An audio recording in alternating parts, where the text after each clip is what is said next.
અમદાવાદના ચંડોળા તળાવમાં ડિમોલિશનને લઈને મોટા સમાચાર આવી રહ્યા છે। ચંડોળા તળાવ પર સર્જિકલ સ્ટ્રાઇકની ઇનસાઇડ સ્ટોરી ન્યૂઝ 18 પર જાણો ડિમોલિશનની ઇનસાઇડ સ્ટોરી। ચંડોળામાં કાર્યવાહીને લઈને આઈબી ઇનપુટ પણ હતા। ગેરકાયદે બાંગ્લાદેશીઓને લઈને આઈબી એલર્ટ હતું। કેન્દ્રીય આઈબી પાસે મોટી માહિતી હતી। બાંગ્લાદેશના આતંકીઓ હતા સંપર્કમાં અને ચંડોળામાં રહેતા હતા બાંગ્લાદેશીઓના સંપર્કમાં।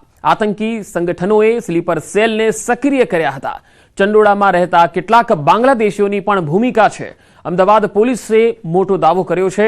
150થી વધુ બાંગ્લાદેશીઓ હોવાના પુરાવા મળ્યા છે। અગાઉ પણ આતંકીઓ આવી ગતિવિધિઓને લઈને જે તપાસ એજન્સી છે એ તપાસ કરતી હોય છે અને ચંડોળા તળાવમાં એટીએસ પણ કાર્યવાહી કરી ચૂક્યું છે। બાંગ્લાદેશની જેલમાંથી છૂટી આતંકીઓ ગુજરાતમાં કરતા હતા ઘૂસણખોરી।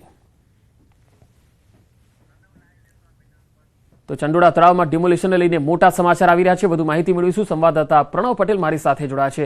પ્રણવ, જે અત્યારે ચંડોળા તળાવની કાર્યવાહીને લઈને બાંગ્લાદેશી આતંકી હોવાની જે વાત સામે આવી છે, શું અપડેટ છે આ અંગે? સૌથી મોટા સમાચાર ન્યૂઝ 18 બ્રેક કરી રહી છે અને ખાસ કરીને જે ચંડોળા તળાવની જે ઇન્સ્ટા સ્ટોરી છે, મિની બાંગ્લાદેશ આને કેમ કહેવામાં આવે છે, આ સૌથી મોટો સવાલ છે। કારણ કે ત્યાં અનેક બાંગ્લાદેશીઓ જે છે તે ઘૂસણખોરી કરીને બોર્ડર ઉપરથી ગુજરાત આવતા હતા અને ત્યાં અમદાવાદના ચંડોળા તળાવમાં તેઓ રહેતા હતા। સૌથી મોટા સમાચાર એ છે કે નેશનલ આઈબી એટલે સેન્ટ્રલ આઈબી એટલે ભારત સરકારની જે એજન્સીઓ છે એ એજન્સીઓએ ઇનપુટ આપ્યા હતા કે અહીં ક્યાંક ગેરકાયદેસર પ્રવૃત્તિઓ છે તે થઈ રહી છે।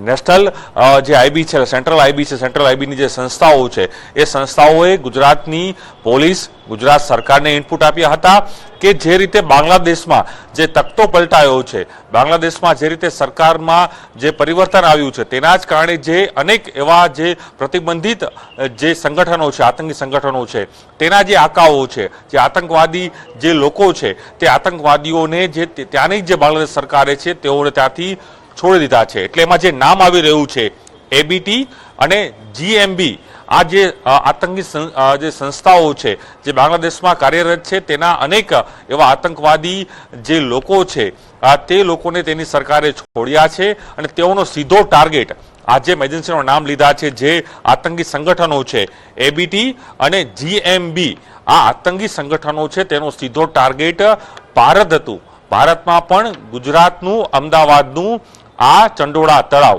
કારણ કે ચંડોળા તળાવમાં વર્ષોથી અનેક લોકો છે ત્યાં રહી રહ્યા હતા અને જે ચંડોળા તળાવનું આખો જે ઘાટ છે, ચંડોળા તળાવમાં જે રીતે ગેરકાયદેસર રીતે લોકોનો અહીં પ્રવેશ કરવામાં આવ્યો હતો અને તેના જ કારણે આ સૌથી મોટી જે ડ્રાઈવ છે, જે મેગા ડિમોલેશન છે, કહી શકાય કે એક સર્જિકલ સ્ટ્રાઇક જે કહી શકાય કે બુલડોઝર ફર્યું હતું દાદા સરકારનું, તેનું પાછળનો મુખ્ય ઇનપુટ એ હતો કે સેન્ટ્રલ આઈબીએ ઇનપુટ આપ્યો હતો કે અહીં અનેક ગેરકાયદેસર પ્રવૃત્તિઓ છે તે થઈ રહી છે। એમાં પણ ખાસ કરીને જે બાંગ્લાદેશીઓ અહીં આવી રહ્યા હતા તેઓને અહીં રહેવા માટે તેના ડોક્યુમેન્ટ બનાવવા હોય એ ફરજી ડોક્યુમેન્ટ પણ અહીં બની જતા હતા અને તેના જ કારણે અહીં અનેક ગેરકાયદેસર। જી પ્રણવ, આભાર સમગ્ર માહિતી આપવા માટે।